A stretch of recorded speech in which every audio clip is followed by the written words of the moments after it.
aqui, ó, que vocês estão vendo aí, vocês estão vendo só mato, né? Foi plantado gergelim e 6 variedades de feijão. Então o gergelim ele serve, né, como a proteção da mosquinha, né? A mosquinha e outros insetos maléficos. E ele atrai também insetos benéficos, e se dizer a crotalária também atrai. A flor dela atrai os insetos benéficos.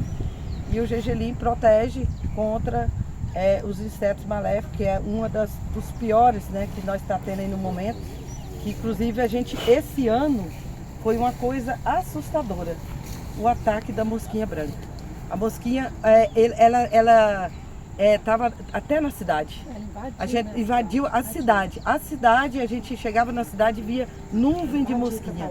E aqui a gente chegava aqui, a gente podia. O gergelim ele sumiu, ele desapareceu. A mosquinha consumiu o gergelim. Ele sumiu, porque a gente olhava assim as folhas pretinhas, e vocês podem ver que não tem mais a linha de gergelim. Aí alguns pés que conseguiu sobreviver e depois da chuva aí ele brotou, rebrotou e saiu aí no meio da corda de viola, mas o feijão, infelizmente, teve muita, sentiu muito, sofreu muito com a questão do sol, né? O sol ele sentiu, então assim a gente, esse ano teve muita dificuldade. O feijão está colhido, ele está lá no barracão, ele não bateu ele ainda. Ele está lá no barracão, o que conseguiu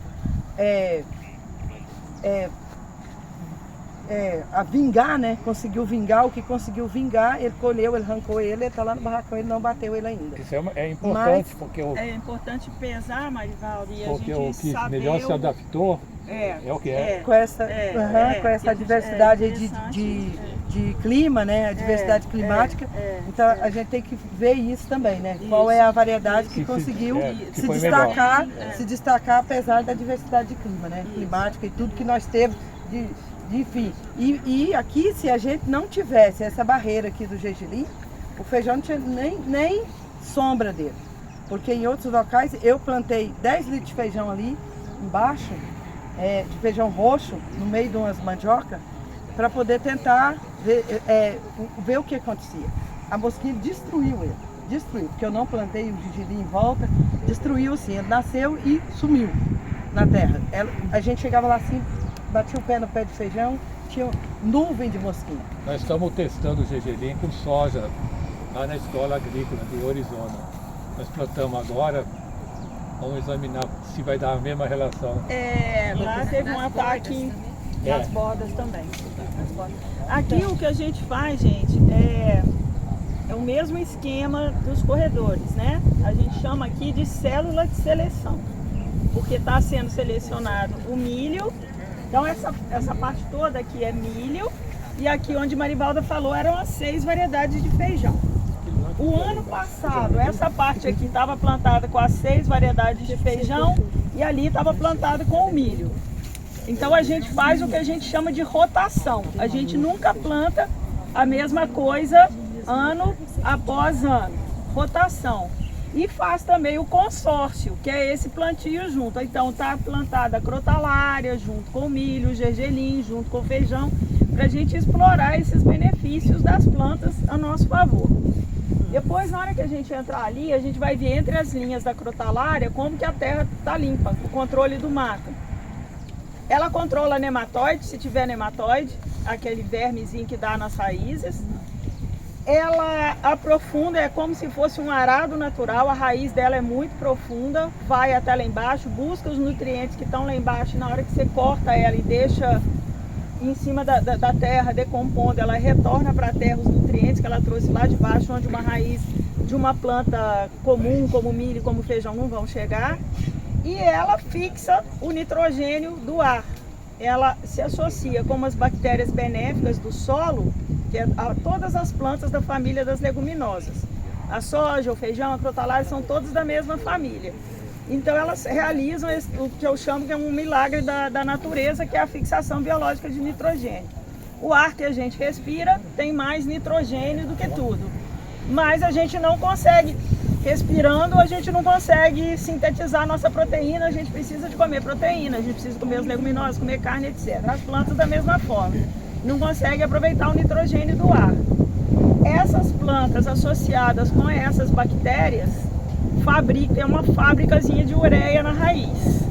Então elas tiram o nitrogênio do ar que está no solo e fabricam ali dentro o nitrogênio. A soja não precisa de adubação nitrogenada no Brasil por isso, por causa desse benefício. Não precisava, né? Não precisa. Quem coloca porque está querendo gastar dinheiro. Segundo o Márcio, diz que a soja que ele andou olhando lá não está dando nódulo nenhum.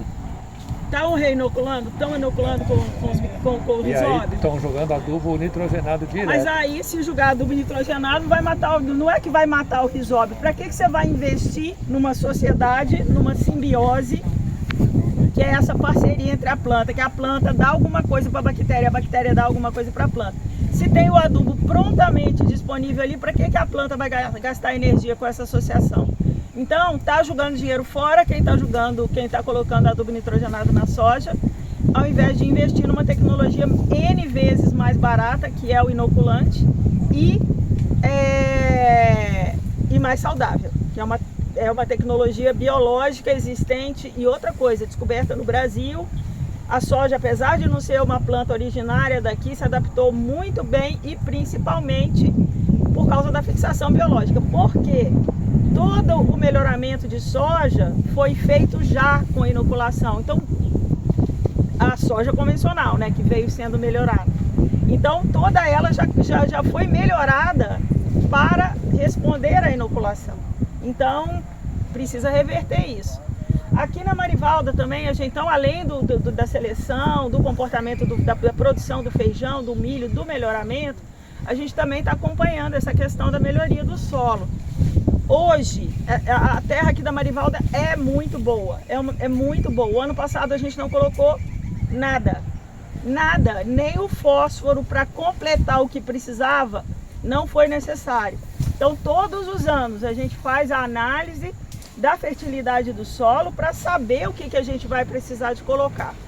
Matéria orgânica está ok, cada vez crescendo mais, e a gente também está fazendo a análise biológica do solo, para ver como que essa riqueza desses micro-organismos, desses processos que são bons da natureza, vem aumentando a cada ano a partir desse plantio sem veneno, sem adubo químico, mas atendendo a necessidade das plantas e a necessidade do solo, e diversificado.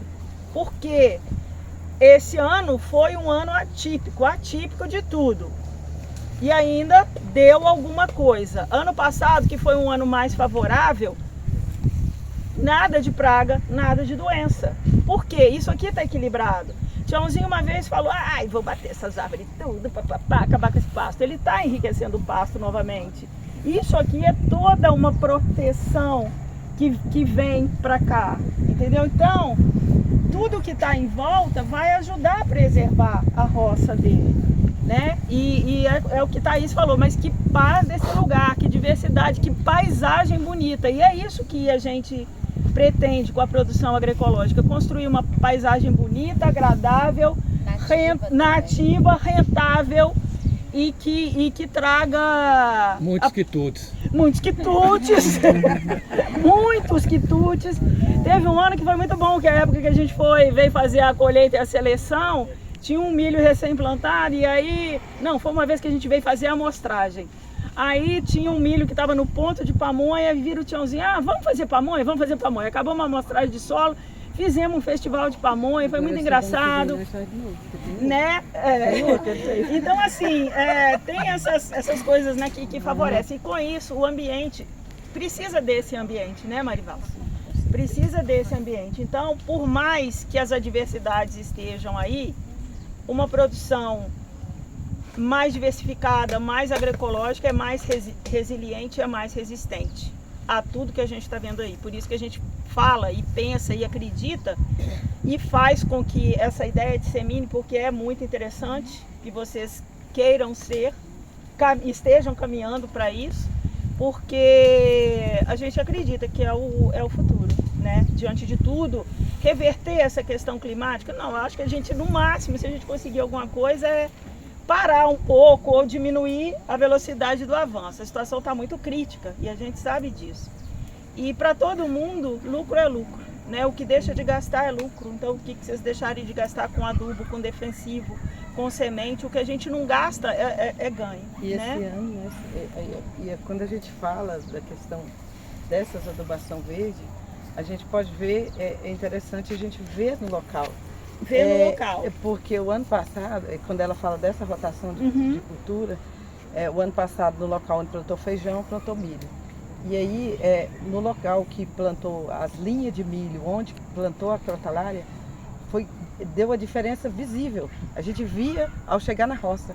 As linhas de milho, onde estava a crotalária, onde tirou a crotalária do ano anterior, e pôs as linhas de milho, a qualidade dos pés, a qualidade das espigas, o tamanho, foi visível. A coloração da ramagem do milho, totalmente diferente das outras que fez só rotação de cultura. Então, assim, a gente tem que olhar para essa crotalária aqui com um olhar bem diferente, bem diferenciado na questão de tudo isso que a Cíntia falou. De todos esses benefícios. Por todos esses benefícios. É impossível você fazer produção agroecológica sem essas plantas adubadeiras. Que a gente chama. É impossível. É isso que constrói a fertilidade. Esse ano foi plantado de novo só com inhori, não fez cobertura de novo.